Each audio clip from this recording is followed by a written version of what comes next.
I wanted to quickly introduce you to one of my favorite sort of tools that I provide in classes, and it's called the course plan. And it's a tool that you would see in a syllabus. It's basically a grid that tells you what module or what week you're in, what's the date, and what are the sort of the topics covered, and what assignments do you have to do, and how much are those assignments worth. So you see that in every class in some form or fashion. I like to have it as a separate document. I call it the course plan because it gives us a global view or big picture of what's going on inside the course. And I like to provide it outside of the syllabus because it's a dynamic document that could possibly change. Normally it changes to benefit you, not to harm you. I know that that's frightening when I say it could change. I will let you know if it's going to change. And right now we're going to look at the example of the course plan. Actually, I like the one better in 34.1 at this point, but we may look at both. I'm going to go ahead and click on it, and notice I am in Internet Explorer, and we may get a weird little error message, and that would be a good thing, a teachable moment. I'm going to click on the course plan. Okay, it let us see it. Sometimes Internet Explorer is tricky, and it will not let you, it'll try to block content because Blackboard is HTTPS, which is secure, and then the course plan is on an unsecure website. And so sometimes you get a warning message, and you want to make sure you tell Internet Explorer to let you see this unsecure stuff, because I'm not putting anything bad inside the class. I'm not putting anything malicious in there that's gonna hurt you. Okay, so you want to make sure you tell Internet Explorer, let me see my stuff. So that's the format of the course plan. It's on my class wiki that I use in all of my classes. And basically you have the first column is your module. It tells you the date ranges covered by the module. So we're here in the orientation module. It gives you the topics that are covered in that module. And in 24.1, this is less developed than in 34.1. This is the first time I've taught this class, so it's a little bit skimpy looking here. So I'll just delete this stuff if I don't put anything here. So middle row is sort of topics that are covered. Final row, column. Final column is the up and down is the column. It tells you when something's due and what. So here we see the roster picture assignments worth 25 points, and it's due Sunday. It's due that last Sunday of the module. That's the way deadlines work in all of my classes. Assignments are due the last Sunday of the module unless otherwise noted.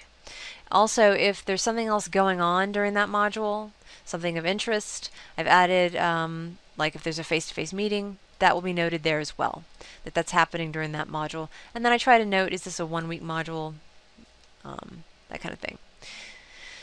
So here's a 2-week module, and normally in the past I wouldn't actually write out both of the weeks. I would just say Monday, August 27th to Sunday, September 9th, but for some reason I'm trying this new thing where I kind of note all of the weeks in the module. Most modules are 2-week modules, but everything again is due the last Sunday of the module. Okay, so like here we've got 3 things due. They are going to be due this last Sunday of the module, whatever that day is. Here we have a holiday going on there. Let's see, what else? One other thing I like about the course plan is it lets you drill down. So if you want to drill down and learn more about, for example, module 1, the orientation module, you can actually click on the title, orientation module, and that will take you to the checklist, the more specific checklist that tells you what you're really doing in that module. This gives you more of the detail and sort of sometimes it gives you the why of things. What I can't stand in online class is when you just have content dumped into a learning module and you're supposed to, I guess, click through it without any notes of any kind. There should be some kind of teacherly input. I call it teacher goo. Why am I looking at this? So the course plan will tell you kind of what and when, and it'll tell you when it happens, what module it happens in, but the checklists that open up each module, they'll tell you in more detail. Now you don't have to access checklists this way, but they're here as a reference.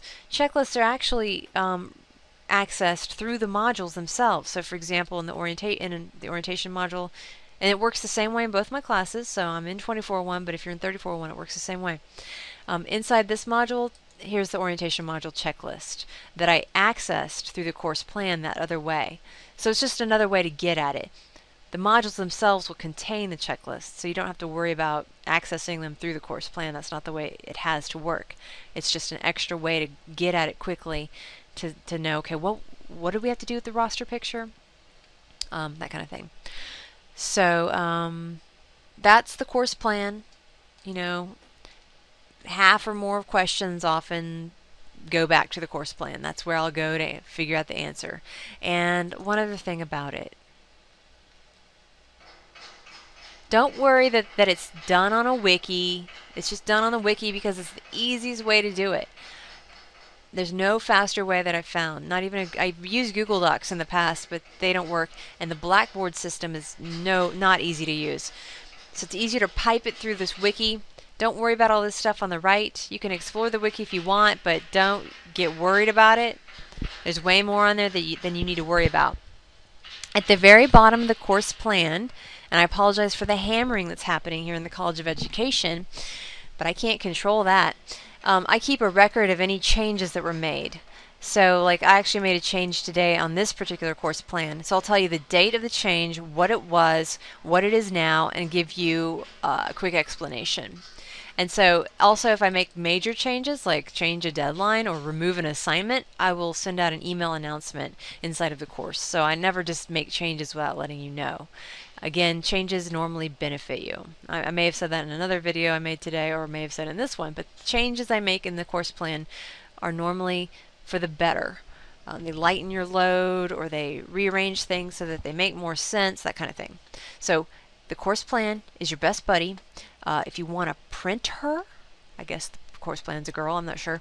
Anyway, if you want to print the course plan, click the More Options button here, and you can either PDF it and print it that way, or you can just hit the print button and then hit Control P, and up comes your printer dialog box. All right, thanks.